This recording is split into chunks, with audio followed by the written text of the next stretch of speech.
De nada quiero agradecer a Félix Goñi, el coordinador del ciclo, todo el trabajo que ha hecho. Él es el artífice de este ciclo, él es el que ha entrado en contacto con todos los conferenciantes y realmente sin él este ciclo no hubiera tenido lugar. Yo quiero agradecerle en el nombre del Fórum Deusto y en el mío personal todo el trabajo que ha llevado a cabo durante todo este año. En segundo lugar, quiero agradecer al profesor Marrugat porque ha hecho un esfuerzo enorme para estar hoy aquí. Mañana a las 9 de la mañana tiene que estar en Málaga en una habilitación de catedráticos, pero quiere decir que va a tener una conferencia un poco atípica. Como ven, hemos empezado un poquito antes porque a las 8:15 tenemos que terminar. Porque coge el avión a las 9:30 y tal y como están las carreteras, pues no tengo ganas de que mañana tenga una gran complicación. Los que son de la profesión saben lo que es una habilitación de cátedras y que no esté allí un miembro del tribunal es un follón muy gordo. Por eso el agradecimiento mayor de que haya venido haciendo el esfuerzo para estar aquí. Y la última cosa que les diré es que además de desearles por mi parte felices vacaciones, felices fiestas, que el año que viene hacemos un ciclo completamente distinto, que serán los jesuitas y la religión en la sociedad actual. Un ciclo completamente nuevo, como ven. Y la primera conferencia es el 24 de enero con una semblanza de Ignacio de Loyola, porque celebramos, ya no sé si es el 450 aniversario del nacimiento de Ignacio y el 400 de la muerte de Javier, o al revés. Y tendremos una serie de conferencias muy interesantes y la primera es el día 24. Y así más, le dejo la palabra a Félix un minuto. No, voy a renunciar a la presentación que habitualmente suelo hacer, porque claro, cada minuto que yo hable es un minuto de menos que oímos al doctor Marrugat, de manera que simplemente, como ustedes saben, pues trabaja en el Instituto Municipal de Investigaciones Médicas de Barcelona y, aunque no lo dice ahí, pues yo les digo que es uno de los principales, más distinguidos cardiólogos de España en este momento. Entonces, les dejamos con el doctor Marrugat y muchas gracias. Bueno, también en público, muchas gracias por esos piropos, Javier. Muchas gracias a ustedes por su asistencia continuada a todo este ciclo. La más larga del mundo, solo superada creo que en los últimos años por Japón, ¿no? Esta es una muy buena noticia, tanto en hombres como en mujeres, estamos en la parte alta, aunque parezca que las diferencias son pequeñas, de pocos años. Hay que tener en cuenta que esto es la media para toda la población, es decir, que si ustedes multiplican la diferencia de un año por toda una población, esto es una gran diferencia en términos de esperanza de vida. Bien, dicho esto, nos llevamos otras sorpresas si intentamos ver, aquí tenemos a los hombres, nos intentamos comparar las tasas de mortalidad por cardiopatía isquémica, por enfermedad del corazón. Luego veremos algunos detalles de todo esto, ¿no? Entre varios países del mundo, ¿no? Tal vez no se vean bien desde el fondo, pero aquí arriba tenemos países que típicamente son del norte de Europa, países anglosajones y países de la ex Europa del Este. Y lo tenemos en dos versiones. Tenemos la versión de 1993, que es la barra negra, y la versión del año 2002, 10 años más tarde prácticamente, que es hasta donde llega la barra roja. Vamos a destacar dos cosas de esta diapositiva. La primera es que, como decía, en la parte alta los que más mortalidad tienen por esta enfermedad en el mundo son países anglosajones del norte de Europa, básicamente, entre los industrializados. En cambio, en la parte baja de este ranking, ¿no?, estamos países como Portugal, España, Francia, aquí está Japón, por aquí tenemos a Luxemburgo, Italia, Holanda también, está Grecia por aquí, ¿no? Países que nos suenan más a país mediterráneo, a país más bien del sur de Europa, aparte de Japón y otros que puedan haberse colado por aquí también.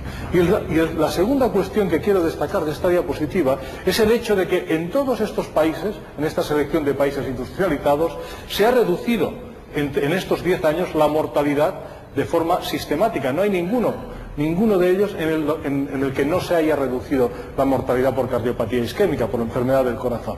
Estas son buenas noticias, y son buenas noticias que también aparecen exactamente igual si analizamos la gráfica de las mujeres, ¿no? Seguimos con el mismo patrón: norte de Europa, país anglosajón; sur de Europa, país más mediterráneo; España prácticamente abajo de todo, con una mortalidad muy pequeña, del orden de las 4 o 5 veces menos que en los países más del norte, ¿no? He hablado de mortalidad, que significa el número de personas que mueren por cada 100.000 habitantes y año de esa enfermedad. Pero también podemos hablar de la incidencia, que es el número de personas que presentan la enfermedad, se mueran o no por ella, naturalmente, por 100.000 habitantes y por año. Estamos exactamente igual. Aquí en verde vemos a los hombres y en amarillo a las mujeres, y aquí vemos claramente que en la parte de arriba seguimos teniendo países del norte de Europa, países anglosajones, y en la parte de abajo seguimos teniendo vecinos: Francia, Italia, Alemania, la parte del sur de Alemania, y aquí tenemos a China en esta ocasión, ¿no? Pero sigue habiendo una gran diferencia. Hay mucha menos incidencia en nuestra zona que en otras zonas de otros países desarrollados. Bueno, estas son noticias un tanto sorprendentes, pero bien conocidas, y lo que no sabíamos hasta hace poco es si esta incidencia entre comunidades autónomas en la propia España existían grandes diferencias, ¿no? ¿Qué magnitud tenían este tipo de diferencias? Pues la verdad es que es mucho menores que las diferencias que vemos entre países. Vean ustedes, aquí tenemos por ejemplo la región de Murcia, aquí hay los hombres y aquí hay las mujeres de Murcia, tienen unas tasas de incidencia que no son ni la mitad ni la quinta parte de las que hay, por ejemplo, en Gerona, que es donde hay menos, o en el País Vasco, que comparte con Castilla-La Mancha, y la zona de Cataluña, pues la menor incidencia en el Estado español. Por lo tanto, tenemos aquí un fenómeno curioso, es decir, somos distintos de otros países, pero dentro de un mismo Estado no hay tantas diferencias entre comunidades autónomas. Bien, vamos perfilando un poco el problema y vamos a hablar ahora de qué estamos hablando, ¿no? Vamos a intentar entrar un poco en el meollo de la cuestión. He hablado de enfermedad coronaria. Una enfermedad coronaria obviamente afecta a las arterias que irrigan al corazón, que se llaman arterias coronarias, pero el fenómeno que hay detrás de este problema es la arteriosclerosis. La arteriosclerosis, luego veremos detalles sobre esto, está influida por una serie de factores que llamamos de riesgo, ¿no? Son todos estos que ustedes ven aquí: el sobrepeso, el tabaco, la diabetes, ¿no? Si no se cuida bien, la dislipemia, la hipertensión y el sedentarismo son los clásicos, los más conocidos. Es, por lo tanto, una enfermedad multifactorial en la que tampoco falta el componente genético, lógicamente. Componente genético que todavía no conocemos lo suficiente como para incluirlo de forma clara en esta lista de factores, ¿no? Vamos a hablar un poco de factores de riesgo. Hemos comparado hasta ahora el Estado español con otras zonas del mundo. Vamos a ver ahora aquí, por ejemplo, cuál es la prevalencia de diabetes mellitus, de diabetes en nuestro entorno, y vamos a compararnos con este entorno. Pues realmente las noticias no son muy buenas, porque España parece que está prácticamente arriba de todo de la lista de estas prevalencias, ¿no? Cuanto más arriba, mayor la prevalencia. Estamos en alrededor del 10% de diabéticos en la población adulta de 20 a 79 años, solo estamos por detrás de Alemania. Por abajo, Francia, Holanda, Dinamarca, Finlandia, incluso y Suecia, países del norte de Europa, tienen menos prevalencia de diabetes que nosotros. Bueno, esta es una primera sorpresa, pero algo parecido nos pasa cuando miramos los niveles de colesterol total. El colesterol en este grupo de edad hemos cambiado un poco, pero nos sirve para ver que no estamos en la parte de abajo de los niveles de colesterol. Tenemos más colesterol que países, por ejemplo, como Estados Unidos, que tienen 3 veces más, se lo recuerdo, incidencia de infarto de miocardio que España, ¿no? O que Rusia o que Holanda, que también la tienen más alta, ¿no? Por lo tanto, otro factor negativo, una noticia desconcertante, ¿no? Si hablamos de colesterol de HDL, el colesterol que luego veremos que es el bueno de la película, el protagonista que intenta resolver los problemas, también vemos que no es que aquí estamos un poco en la parte de abajo, pero estar en la parte de abajo es malo en este caso, porque el colesterol HDL, el colesterol bueno, hay que tenerlo elevado. Por lo tanto, aquí tampoco las noticias son muy buenas porque no estamos arriba del ranking, ¿no? Y tenemos por encima países como Suecia, que están en el norte de Europa, Polonia, Dinamarca, Finlandia, o la propia Francia, que nos acompaña en esta aventura de tener, en cambio, la incidencia y la mortalidad bajas por esta causa. Y si hablamos de consumo de tabaco, pues no nos va mejor. La verdad es que estamos también arriba de todo y ahí nuestras prevalencias se acercan a las de la Federación Rusa y a las de Estonia. Estamos lejos de las de Estados Unidos o Suecia o de Finlandia incluso, ¿no? Bueno, no son muy buenas noticias, como tampoco lo son el hecho de que cada vez haya más obesos en España. Esto es una forma de definir la obesidad. Tampoco es que estemos en la parte de abajo, están más delgados en Francia que en España. Así es que tampoco tenemos una buena noticia que nos explique el por qué hay menos mortalidad en nuestro país por esta patología. Y si miramos la hipertensión arterial, otro de los factores de riesgo, pues tampoco es que vayamos mucho mejor. Es decir, estamos en la parte de arriba en la prevalencia de hipertensión arterial en la población. Es decir, que tenemos un panorama que es complicado y esto nos ha llevado con el tiempo a definir lo que ya empezamos a denominar paradoja del sur de Europa.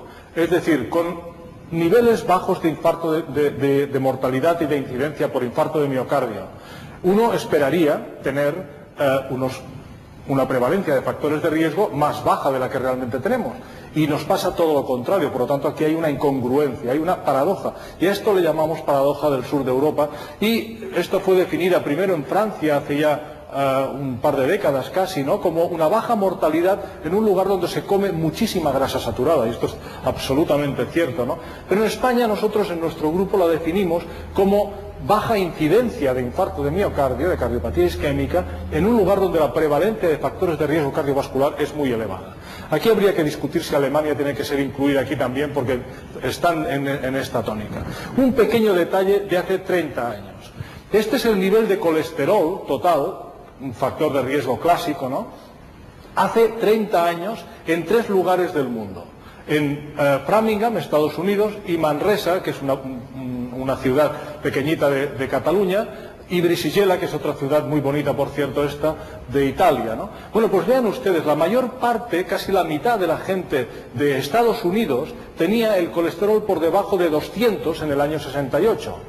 Y en cambio, en las dos zonas mediterráneas no llegaba al 30% los que estaban por debajo de 200. Por otro lado, los que estaban de 200 a casi 300, que es una zona, digamos, de riesgo, ¿no?, estábamos prácticamente en un 35% en nuestra zona, mientras que solo un 15% de Estados Unidos. Esto es sorprendente porque el efecto del colesterol no se produce de un día para otro. Necesitas estar muchos años expuesto a un colesterol elevado. Por esto lo tratamos, por esto sugerimos que se haga prevención para bajar el colesterol. Por lo tanto, si esto era así hace 30 años, quiere decir que lo que estamos viendo ahora, estas elevadas prevalencias de factores de riesgo, han sido elevadas desde hace mucho tiempo. Al menos el colesterol lo ha sido desde hace 30 años, ¿no? ¿Y cómo explicar esto? Bueno, para explicar esta especie de paradoja que he venido describiendo, tenemos afortunadamente datos de un estudio, que es el estudio de 7 países, ¿no?, que ha sugerido lo siguiente, y se lo pongo en un esquema directamente para que nos entendamos fácilmente.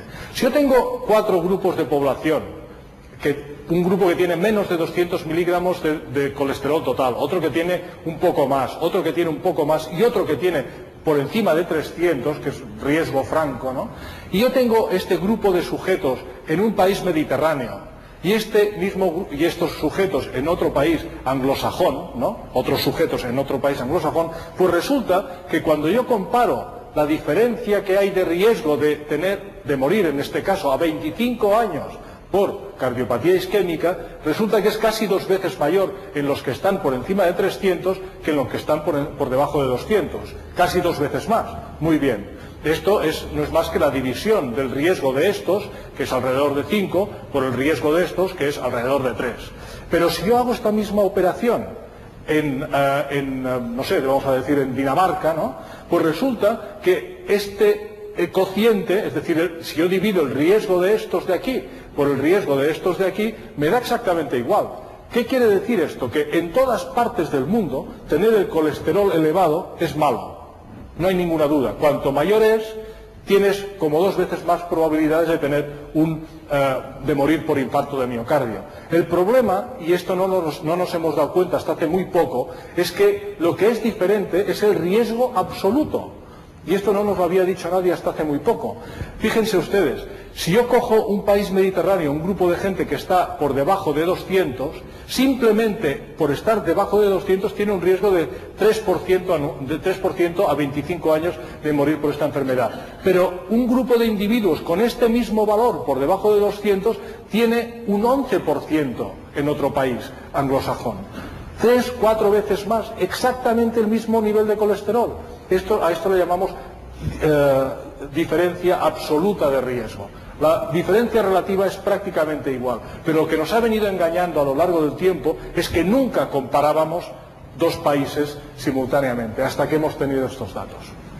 Bueno, si hablamos de arteriosclerosis, vayamos a ver de qué estamos hablando, ¿no? Estamos hablando, esto es una arteria cortada transversalmente, estamos hablando de la oclusión de la arteria. Todo esto de aquí, todo este material de aquí, es material arterioscleroso, es decir, es depósito de grasa, ¿no? Y lo único que nos queda para pasar sangre es este agujerito de aquí, que es lo que le ha quedado a la pobre víctima de un infarto. Esto es un infarto, que hay un trombo, ¿no? Y es lo único que le permitía circular sangre por esta arteria, ¿no? Estamos, por lo tanto, hablando de arterias. Y permítanme que les traiga otra pieza de evidencia para intentar explicar cuál es el por qué estamos en esta situación favorable a pesar de elevados factores de riesgo en nuestro medio. Pues vean ustedes, esta es una clasificación de las placas de ateroma, de estas placas de arteriosclerosis, ¿no? Y para simplificar, porque ustedes no son técnicos en la mayoría en el tema, les diré que hay 6 grados, ¿no? ¿A cuál peor? El 1 sería el más simple, el menos ofensivo, ¿no? En cambio, el 5 y el 6 serían placas tremendamente delicadas que se están rompiendo y que están ya muy avanzadas, para entendernos, ¿no? Para ponerlo fácil. Esta de aquí sería, por ejemplo, una placa, ¿no? Aquí hay un núcleo lipídico, ¿no? Con grasa, ¿no? En la arteria. La arteria daría la vuelta por aquí, ¿no? Y este sería un tipo 4, ¿no? Con una pared fuerte y estable. Se ve perfectamente que esta pared es sólida y gruesa, ¿no? ¿Qué les puedo traer como información complementaria? Pues es muy simple. Esto es un estudio que hicieron unos colegas de Barcelona, unos colegas patólogos, que tuvieron la ocasión de examinar una de las arterias coronarias, la descendente anterior, de 65 víctimas de accidente que habían muerto antes de 35 años. Esto es algo excepcional, lógicamente, ¿no? Y lo que hicieron fue mirar cuántas placas había en esta arteria coronaria en cada una de estas 65 víctimas. Bueno, pues ustedes ven aquí los grados, ¿no? Que llegan solo hasta el 4, curiosamente. Lo dividieron en grupos de edad, aquí estarían los más jóvenes, de menos de 20 años, 20 a 24, etcétera, y lógicamente las de grado 4 iban aumentando con la edad. Pero no había ni un solo individuo que tuviera ninguna lesión tipo 5 o 6, que son las peores, las más inestables. Bueno, yo tengo un compañero que es estadístico en el sitio donde trabajo, ¿no? En el IMIN, y me dice, bueno, pues esto está muy bien, ¿no? Y a veces cuando llego al trabajo y le digo, buenos días, ¿qué tal, cómo está? Su respuesta es, ¿comparado con qué? Claro, está muy bien decir que no teníamos absolutamente ninguna placa inestable, pero si no nos comparamos con alguien, no podemos saber si esto es bueno o es malo, o podríamos estar mejor, ¿no? Así es que el único estudio parecido que utiliza este tipo de clasificación nos viene precisamente de Estados Unidos, del estudio que le llaman Bogalusa, ¿no? Es un estudio que consiste en reclutar recién nacidos e irlos siguiendo a lo largo del año.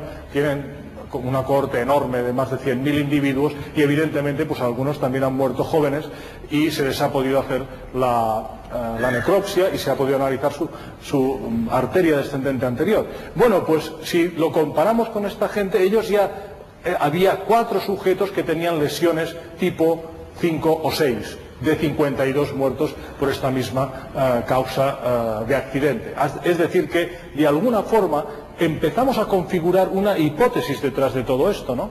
Y la hipótesis, que creo que es concebible, es que probablemente tenemos tantas placas arteriosclerosas como en otros países del mundo. Pero estas placas, por una razón que todavía no conocemos bien, son en conjunto más estables que en otros países. Y aquí quiero hacer un pequeño paréntesis para dejar claro que estoy hablando del promedio de toda la población, no de individuos. Cada uno tiene derecho a tener su cardiopatía isquémica, lógicamente, ¿no? Y por lo tanto esto nos afecta como conjunto, no como individuos. El riesgo de tener la enfermedad es individual y por lo tanto la magnitud del problema en nuestro país es desgraciadamente grande, a pesar de que no tan grande como en otros sitios. Dicho esto, me gustaría ahora pasarles una pequeña peliculita muy corta que dura 4 minutos en la que vamos a ver cómo se desarrolla esta placa y hoy voy a ir haciéndoles algunos comentarios. La calidad no es que sea muy buena, pero creo que es bastante ilustrativa. Se trata de ver la biología de la arteriosclerosis, cómo sucede este fenómeno de la producción de esta placa ateromatosa. Hay en nuestro cuerpo, en el organismo humano, hay pues una serie de arterias y de venas por las cuales circula la sangre para oxigenar los tejidos. Vamos a concentrarnos, las arterias están en rojo, ¿no? Y son las que nos producen el problema de la arteriosclerosis, y nos vamos a concentrar en las que hay en el corazón, las arterias coronarias. Estamos ahora dentro de una arteria coronaria y empezamos a ver estas placas de color blanquecino, que son lo que denominamos placas arteriosclerosas. Hay varias, la mayor parte son muy llanitas, no sobresalen, ¿no? Va a llegar un momento en que veremos una que protruye un poco y por lo tanto estas no serían placas graves, no serían placas que nos fueran a preocupar porque son placas que de momento no sobresalen. Aquí ven una que pasa rápido que sobresale un poco. Bueno, pues este es el fenómeno de la arteriosclerosis y en estos vasos que estamos viendo, además circula la sangre, este líquido viscoso que contiene unas partículas, unos de ellos los hematíes que transportan el oxígeno a los tejidos, que lo oxigenan, entre ellos el miocardio, ¿no? Y otras partículas amarillas como esta, ¿no? Que son las que contienen lípidos. Y aquí hay 2 protagonistas, el bueno, que es el malo, que es el LDL, la lipoproteína de baja densidad, que transporta grasa, ¿no? Que transporta colesterol hacia los tejidos del organismo. Y luego tenemos el protagonista bueno, que es el HDL, ¿no? Lipoproteína de alta densidad, que tiene algunas proteínas más que el otro, ¿no? Y que este es el bueno de la película porque lo que hace es recoger el colesterol de las arterias y devolverlo al hígado para que lo excrete por vía biliar.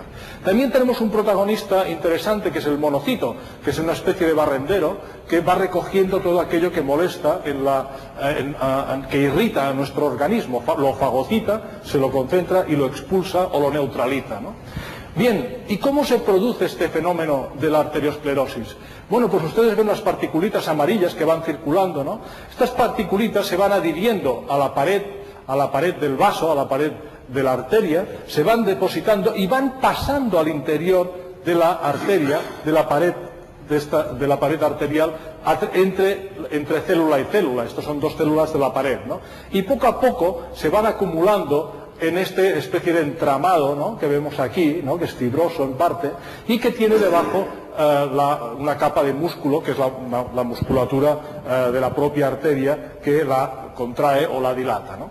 Bueno, esto con el tiempo, normalmente si no hay una patología abierta, bueno, este colesterol entra y el HDL lo extraería, pero si se queda y hay demasiado, por unos mecanismos de llamada, avisa a los monocitos que entran a su vez a cargarse, a intentar absorber todo este colesterol. Normalmente, si la cosa va bien, esto funciona bien, pero si no va bien y hay demasiado, acaban muriendo y acaban haciendo una especie de pasta de colesterol dentro de la arteria.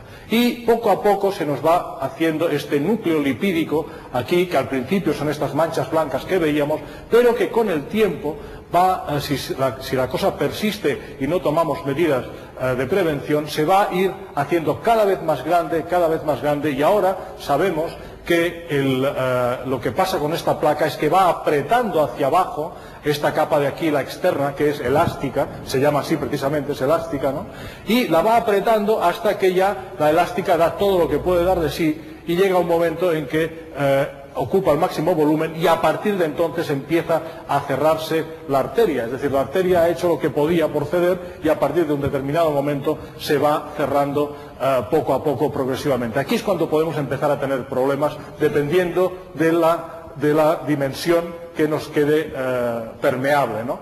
Bueno, esto puede llegar a complicarse de forma tremenda, ¿no? Si esta placa, que en principio podría ser estable, más o menos se va adaptando al movimiento de la arteria y al impulso de la sangre, pues no pasaría nada. El problema es que puede llegar un momento en que por rozamiento, por cizallamiento, por el propio paso de la sangre, se produzca una fisura, y esta fisura desencadena un trombo. Ahí es cuando, ya, permítanme la licencia, la tenemos liada, porque puede aparecer o angina o puede aparecer un infarto de miocardio. Este es el problema del que estamos hablando en este momento, ¿no?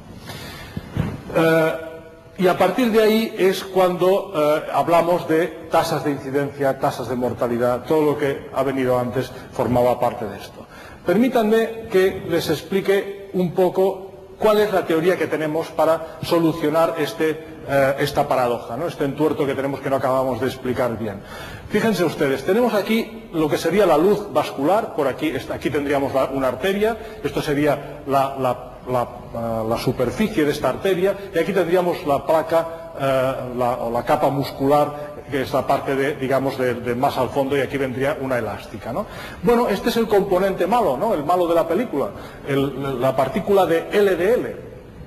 Y le llamo mala porque es potencialmente mala. En realidad no podríamos vivir sin colesterol. El colesterol es necesario. Lo que es malo es que el colesterol se acumule en las arterias. Esto es lo que nos pierde, ¿no? Pero el colesterol es necesario. Cualquier célula necesita colesterol para su superficie, ¿no? Para mantener su superficie. Así es que este malo de la película, entre comillas, no va solo, va acompañado de varios otros subprotagonistas, ¿no? Esto es una proteína que lleva, ¿no? Estos son unos compuestos fenólicos, esto es muy interesante, luego hablaré un poco más de esto. Lleva lo que llamamos ácidos grasos, ¿no? Y luego lleva también vitamina E, un potente antioxidante. Bueno, el problema de todo esto, la raíz de la arteriosclerosis está en el hecho de que hay lo que denominamos radicales libres. Radicales libres son unas sustancias tremendamente oxidantes con gran capacidad de oxidación. Cada vez que hacemos un poco de ejercicio generamos este tipo de radicales libres. Cuando comemos estamos ingiriendo radicales libres, etc. El problema de esto es que estos radicales libres, como son tan ávidos de oxidar, ¿no?, oxidan todo lo que se les pasa por delante, entre estas cosas la LDL. Esta LDL poco a poco resiste, ¿no? Se va consumiendo los compuestos fenólicos que lleva enganchados, se le va oxidando la vitamina E, ¿no?, que intenta protegerla, ¿no? Y los ácidos grasos también poco a poco se van oxidando. Finalmente, si esta LDL pasa al interior de la arteria, ¿no?, lo que suele suceder es que sigue habiendo una agresión muchas veces de estos radicales libres, y esto acaba oxidando más todavía la arteria. Esto llama inmediatamente a los monocitos para que intenten limpiar. Llaman a los barrenderos: oiga, que aquí esto está lleno de grasa, necesitamos que alguien nos limpie esto. Y a partir de aquí estas células se convierten en las células estas espumosas que se acaban rompiendo y produciendo los desastres. Bueno, tenemos esperanzas, ¿no?, porque sabemos que los propios radicales libres estimulan el propio DNA y desencadenan una reacción de mecanismos internos de protección. Faltaría más, ¿no? Por esto, cuando hacemos ejercicio, generamos radicales libres, pero estamos entrenando a nuestro propio sistema antirradicalario, al que nos protege. Por esto es bueno hacer ejercicio, si no, ¿qué sentido tendría, no? Haces ejercicio y te llenas de radicales libres. No, te llenas de radicales libres, lo que estás haciendo es entrenar a tu sistema endógeno de protección. Por lo tanto, de alguna forma esto ya neutraliza ligeramente estos radicales, ¿no? Y nuestra dieta también contribuye, porque en nuestra dieta estamos consumiendo ácidos grasos en buena parte, en el sur de Europa, monoinsaturados, el famoso aceite de oliva. El aceite de oliva es uno de los factores que más protege a nuestra población de los problemas de la arteriosclerosis. ¿Por qué? Porque los ácidos grasos que contiene son monoinsaturados y son muy resistentes a la oxidación. Es decir, que esta partícula, si tiene más mufa que pufa, es decir, más monoinsaturados que poliinsaturados, es más resistente a la oxidación. ¿Qué más hay en nuestra dieta? Hay mucha fruta, mucha verdura, vitaminas antioxidantes. Las vitaminas están aquí, protegiendo también a la partícula de LDL. Y además los fenoles. Los fenoles son unas partículas que utilizan las plantas para defenderse ellas mismas de agresiones externas, ya sean hongos, ya sean bacterias, ya sean otro tipo de infección. Y resulta que son también tremendamente ávidos de radicales libres, es decir, es como un frente muy rápido, ¿no? Porque atacan muy rápidamente a estos radicales libres y por lo tanto serían como el primer frente de defensa. De tal manera que poco a poco nos damos cuenta de que con esta dieta y probablemente con la actividad física que también he descrito, conseguimos neutralizar parte de la capacidad oxidativa de estos radicales libres, impedimos que se vaya oxidando la LDL y por lo tanto la LDL que entra en la parte subendotelial es LDL prácticamente sin oxidar. Al no estar oxidada, no llama a los monocitos y por lo tanto no se desencadena la cascada de fabricación de la adenotrombosis, ¿no? Por lo tanto, y para sintetizar, con nuestra dieta, esta bendita dieta mediterránea que nadie sabe muy bien cómo definir, ¿no? Tuvieron que venir los americanos a explicarnos qué era, ¿no? Ansel Keys vino aquí en los años 50 y se fue a Creta y fue el que describió la bendita dieta mediterránea. En realidad lo que estamos diciendo es que esta dieta mediterránea está contribuyendo a proteger la partícula del LDL y a mejorar esta homeostasis de entrada-salida de lípidos de la parte subendotelial, ¿no? Bueno, dicho esto, lo que también podemos afirmar es que el protagonista bueno de esta película, ¿no?, que es nuestro amigo el HDL, tiene un papel importante. La actividad física aumenta el HDL y aumenta también una enzima muy divertida que es la paroxonasa, ¿no?, que tiene un nombre así un poco raro, pero esta enzima es una enzima que protege cuando la LDL ya está en el interior de la arteria, la protege de oxidarse. Por lo tanto, es una ayuda suplementaria. Así es que tenemos varias vías. Los fenoles estimulan también la fabricación de paroxonasa, el HDL aumenta con el ejercicio y se cierra un poco el círculo este que estamos intentando explicar. Así es que tenemos la hipótesis de que esta diferencia que hay, esta paradoja que tenemos en este sur de Europa es en parte debida a que es posible que tengamos diferencias no tanto cuantitativas en los lípidos, no es que tengamos menos lípidos, tenemos seguramente tantos o más que en otros sitios, pero son de mejor calidad seguramente, ¿no? ¿Qué quiere decir de mejor calidad? Quiere decir que posiblemente el HDL que participa en el transporte de reverso sea más activo, de mejor calidad que en otros lugares del mundo, y es posible también que nuestra LDL sea más resistente a esta oxidación. Y ahora les muestro un par de diapositivas sobre la dieta mediterránea.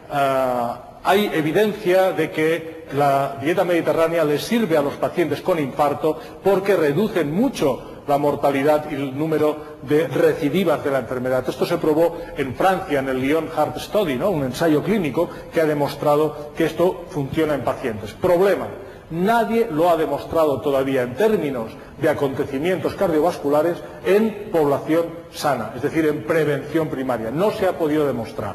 Pero también tengo una buena noticia que les cuento dentro de 2 minutos. Primero, permítanme que les muestre el efecto que tiene en un ensayo clínico que hicimos en nuestro grupo, ¿no?, el efecto que tiene el dar aceite de oliva con distintos contenidos fenólicos. Ustedes saben que el aceite de oliva puede ser refinado, es un aceite de oliva al que se ha lavado con agua y por lo tanto se ha llevado prácticamente todo excepto la vitamina E que contiene y los ácidos grasos, ¿no? Luego tenemos lo que llamamos el común, que es un aceite de oliva. Este de aquí no está ni comercializado, es absolutamente imbebible, no sabe a nada, ¿no? El que usamos para cocinar es el común, que es refinado con una cierta mezcla de virgen. Y el virgen es un aceite que viene de la primera prensada y que contiene absolutamente todo lo que tiene la planta originalmente, la aceituna, ¿no? Y entre otras cosas lo que contiene la aceituna son los polifenoles que les mencionaba hace un momento. Estos polifenoles le dan a nuestro organismo una capacidad defensiva insólita. Fíjense ustedes, esto es una medida de la capacidad que tiene la LDL, este protagonista malo, de resistir a los radicales libres. Cuanto mayor es el contenido en polifenoles, es decir, cuanto más nos vamos hacia el virgen, más resistente es a la oxidación más confiere resistencia a esta LDL.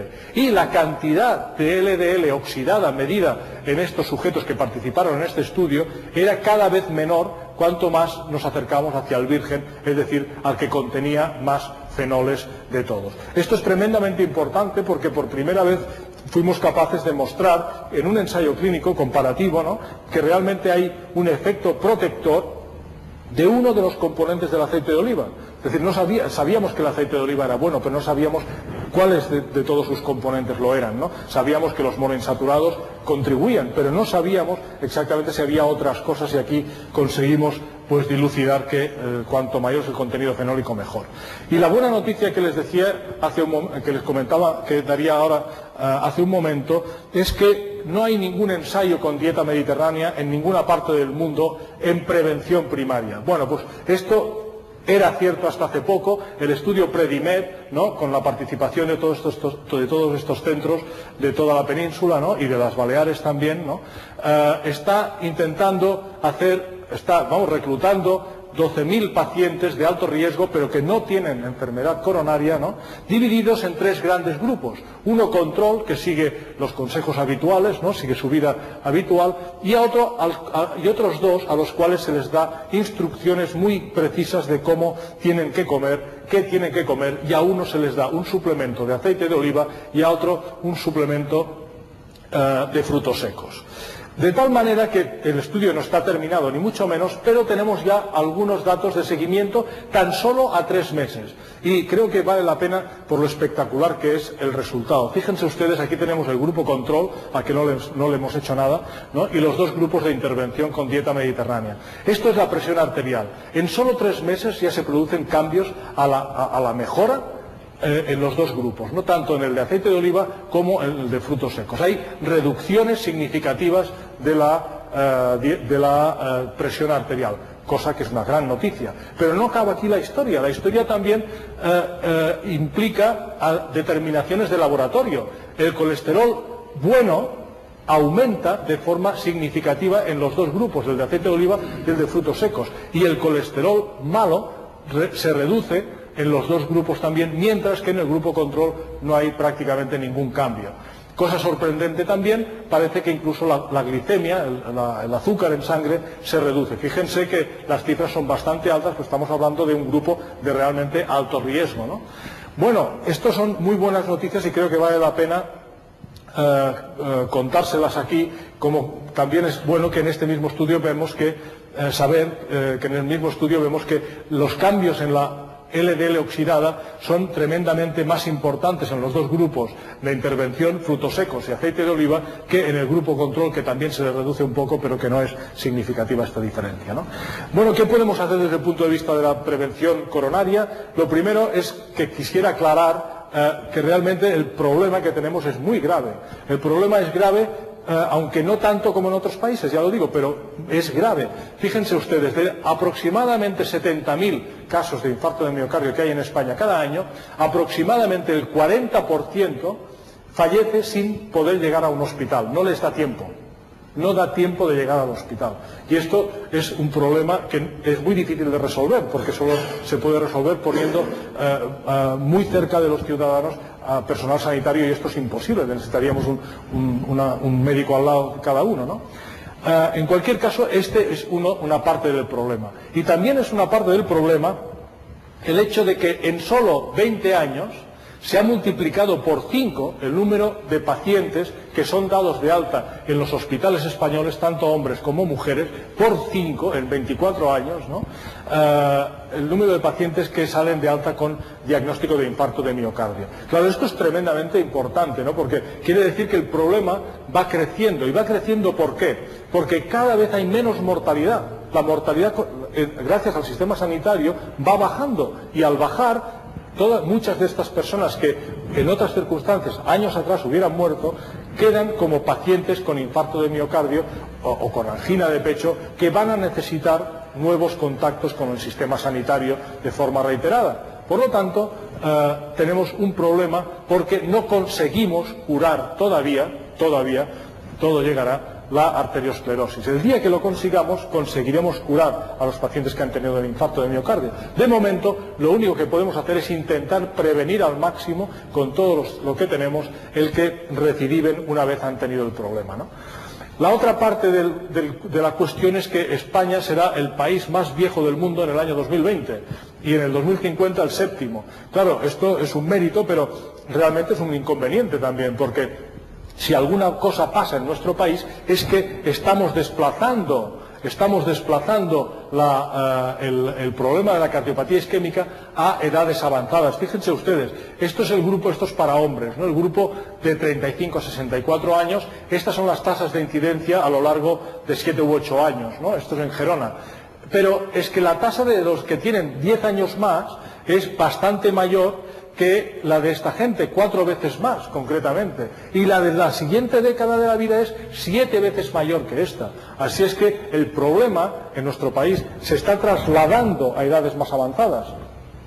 Magnífico, ¿no? No hay ningún inconveniente, es lo que quiere cualquier sistema sanitario, darle a los ciudadanos el máximo de vida libre de enfermedad, ¿no? Y cuando llegamos a unas edades avanzadas, entonces empiezan a aparecer.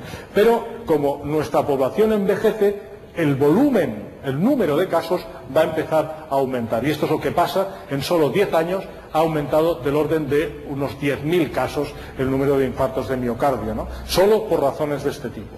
Y ya para terminar, déjenme que deje 2 o 3 conceptos finales. El primero es que hemos estimado que cambios de estilo de vida a un estilo de vida saludable que incluya actividad física regular, evitar tabaco y seguir una dieta mediterránea, se asocia a una reducción del 50% en la mortalidad y de un 82% en acontecimientos coronarios, en infartos de miocardio y anginas de pecho. Y finalmente, también quisiera dejar claro qué quiere decir una modificación del estilo de vida. Esta ya es mi penúltima diapositiva.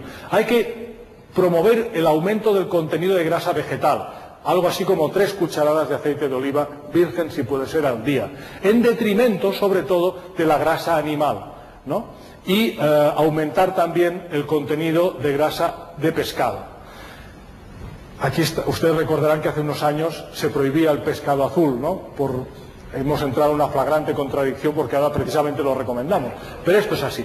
Hay que promover el consumo de fruta, verdura, legumbres y cereales, incluido el pan blanco. Hay que reducir las calorías ingeridas hasta alcanzar el peso ideal. Hay que moderar el consumo de sal por el problema de la hipertensión. Y finalmente hay que mantener una vida físicamente activa. ¿Qué quiere decir? No necesitan ustedes calzarse calzón corto y camiseta para hacer ejercicio.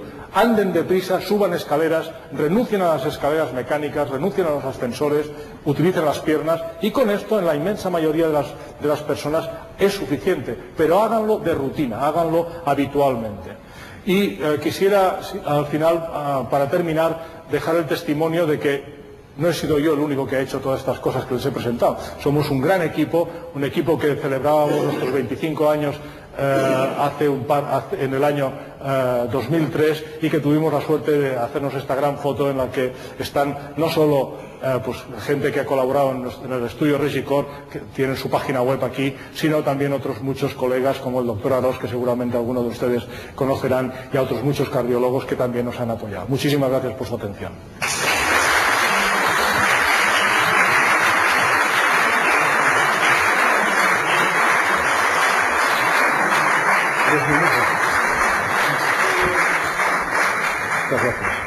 Tenemos 3 o 4 minutos y el doctor estaba lo más deseoso de que no marcharse sin que alguien pudiera hacer alguna pregunta. Por eso yo no voy a ser obstáculo y si alguien quiere formular la pregunta directamente aquí a voz, que sea pregunta, no un discurso. Recomienda, segundo esto, prácticamente aquello que los abuelos decían, 3 cucharadas a la mañana viene muy bien para ti. Bueno, si se las toma todas de golpe, pues seguramente harán el mismo efecto que más espaciadas, pero la cantidad es aproximadamente esta, es la que sabemos que hace los efectos que he descrito.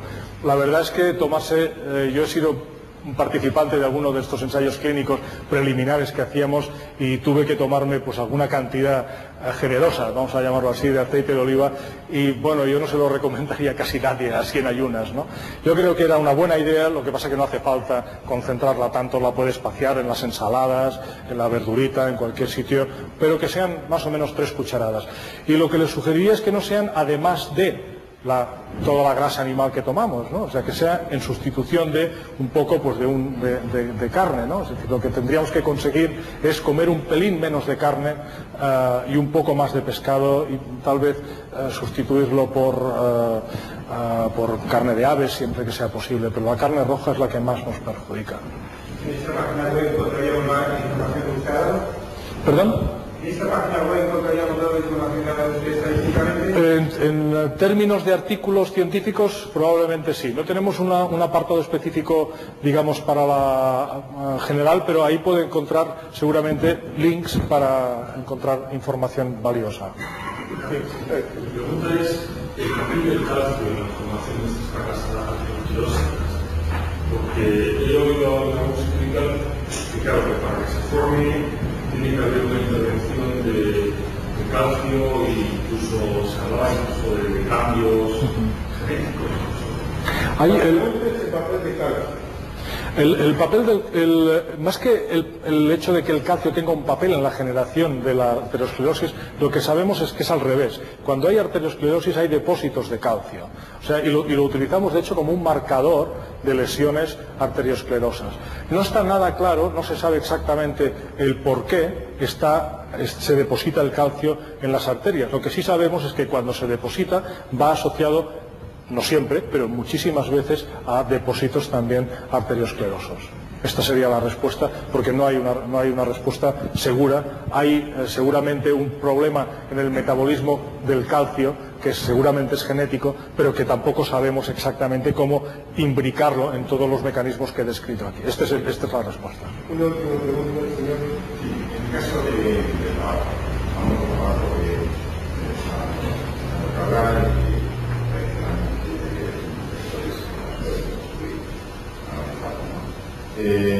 hemos supuesto una persona con una angina de pecho y un deslizamiento de la compañía descendente de la estaba recomendado esto al peligro, pero todos los sigamos pueden afectar muy importantemente a la evolución de esta angina, de estas anginas. Bueno, esta es una magnífica pregunta porque además aborda algo que estará en parte solucionado a partir del 1 de enero con esta nueva ley que impedirá fumar en los lugares públicos. Vamos a ver, lo que estoy absolutamente seguro es que si uno se fuma un cigarrillo cada semana, es imposible que le produzca ningún efecto negativo. Es imposible. El problema es la imposibilidad de fumarse un solo cigarrillo a la semana. ¿Por qué? Porque las compañías fabricantes de tabaco... ¿Perdón? Diario. Diario. Yo diría que diario el peligro todavía es mayor. Uno a la semana seguro que no hace daño. Uno al día es posible que sí que haga en gente predispuesta, ¿no? Pero el peligro es que las compañías de tabaco han calculado la dosis de nicotina que tiene cada cigarrillo necesaria para que no puedas desengancharte. Es decir, te fumas uno y al cabo del rato necesitas fumarte otro. Y esto es el gran drama que nos ha proporcionado la ciencia, porque utilizaron métodos científicos para llegar aquí. Así es que mi recomendación con el tabaco es que o lo hacemos como los indios y fumamos una pipa de la paz una vez cada 15 días con los amigos o con los colegas, ¿no? O no fumamos nada, porque es que el peligro está en que si uno empieza con uno al día, va a caer en el segundo y va a caer en el tercero. Lo siento mucho, es que tengo miedo de que pierda el avión. En la página web del Resicor hay mi correo electrónico, ustedes pueden mandarme sus preguntas ahí y estaré encantado de responderlas. Señores, porque el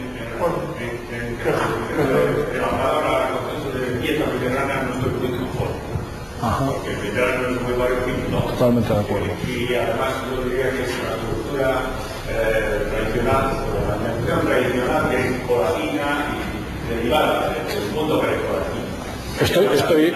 Estoy totalmente de acuerdo, absolutamente de acuerdo. O sea, la dieta mediterránea es mal llamada dieta mediterránea. Es una forma de alimentación.